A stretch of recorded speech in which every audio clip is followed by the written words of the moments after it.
মাননীয় মন্ত্রী, আপনারা আমাদের যে ফোন অপারেটর যারা, প্রথমত হচ্ছে যে আমাদের ইন্টারনেটের স্পিড।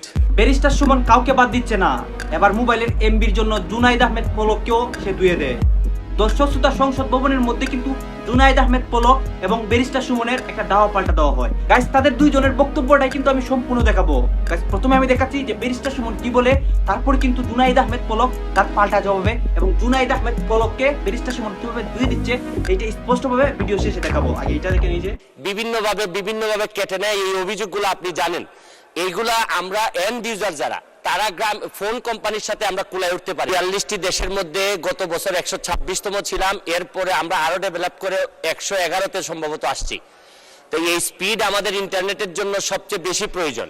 এই স্পিড বাড়ানোর জন্য নেক্সট কি কার্যক্রম এবং স্পিড না থাকার কারণে মাননীয় মন্ত্রী, আপনারা আমাদের যে ফোন অপারেটর যারা, যাদের ফোন সিম আমরা ব্যবহার করি, তারা বিভিন্ন ধরনের এমবি বিভিন্নভাবে কেটে নেয় এই অভিযোগগুলো আপনি জানেন। এইগুলা আমরা এন্ড ইউজার যারা, তারা ফোন কোম্পানির সাথে আমরা কুলায় উঠতে পারি না। আপনি জানেন যে এই ধরনের কোনো প্রতারণা হইলে আমরা জিডিও করতে পারি না। এই ব্যাপারে আমরা আপনারা সরকার থেকে আমাদেরকে প্রোটেকশন দেওয়ার জন্য আপনাদের কোনো এক্সপার্ট প্যানেল আছে কিনা এটা একটু জানতে চাই মাননীয় মন্ত্রী। আপনারা সবাই জানেন যে তথ্য যোগাযোগ প্রতিমন্ত্রী কিন্তু জুনাইদ আহমেদ পলক, এবং তাকে উদ্দেশ্য করে কিন্তু ব্যারিস্টার সুমন এই কথাগুলো বলছে, এবং তার জবাবে জুনাইদ আহমেদ পলক তার নিজের মুখে কি বলে এবং ব্যারিস্টার সুমনকে সে কি বলে এইটা কিন্তু আপনারা স্পষ্টভাবে দেখবেন। এই বক্তব্যটা আপনারা সম্পূর্ণ শুনেন, তারপরে কিন্তু অনেক রহস্য বলতেছি।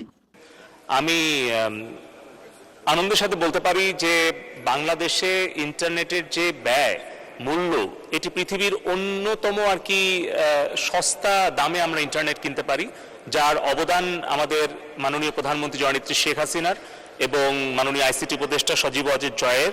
কারণ আজ থেকে ১৫ বছর আগে বাংলাদেশে ইন্টারনেট ব্যবহারকারীর সংখ্যা ছিল মাত্র ৫০ লাখ মাননীয় স্পিকার, এবং তখন ইন্টারনেট পার এমবিপিএস এর দাম ছিল ৮৫,০০০ টাকা, এবং ঢাকার বাইরে কোনো ব্রডব্যান্ড কানেক্টিভিটি ছিল না। মোবাইল নেটওয়ার্ক তখন, এখন যেই 5th জেনারেশনে আমরা আছি, এটা কিন্তু 2nd জেনারেশনে ছিল, অর্থাৎ মোবাইলে আমরা ইন্টারনেট ব্যবহার করতে পারতাম না।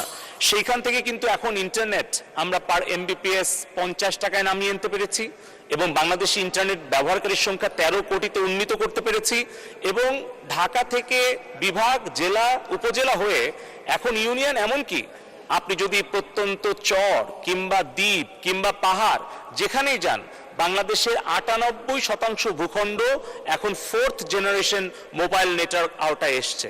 এখন ১৯ কোটি সিম ব্যবহারকারী।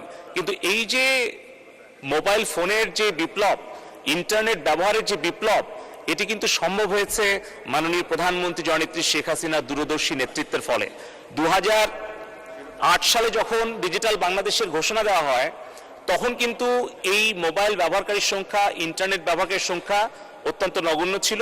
সেখান থেকে আমরা এসেছি, এবং ১৯৯৮ সালে যখন মাননীয় প্রধানমন্ত্রী মোবাইলের মনোপলি ভেঙে দিয়ে 4টি কোম্পানিকে উনি লাইসেন্স প্রদান করেন, তার ফলেই কিন্তু আজকে আমরা এই মোবাইলের সম্প্রসারণ এবং সাধারণ দরিদ্র মানুষের কাছে স্বল্প মূল্যে মোবাইল ফোন এবং ইন্টারনেট পৌঁছে দিতে পেরেছি। দ্বিতীয় যে অংশটি হচ্ছে যে আমরা গতকালকেই আমরা আমাদের বাংলাদেশ টেলিযোগাযোগ নিয়ন্ত্রণ কমিশনের উদ্যোগে আমরা একটি গণশুনানি।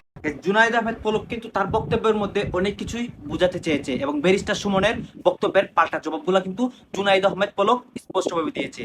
দর্শক শ্রোতা, এখন আপনারাই বলেন যে ব্যারিস্টার সুমন সেই প্রশ্নটার কতটুকু উত্তর পেয়েছে জুনাইদ আহমেদ পলকের থেকে। গাইজ, আপনাদের কাছে আমার একটাই রিকোয়েস্ট, ভিডিওটাতে একটা লাইক দিয়ে চ্যানেলটি সাবস্ক্রাইব করে রাখুন, কারণ দেশের নিত্য নতুন আপডেটগুলো সবার আগে আমরা দিয়ে থাকি।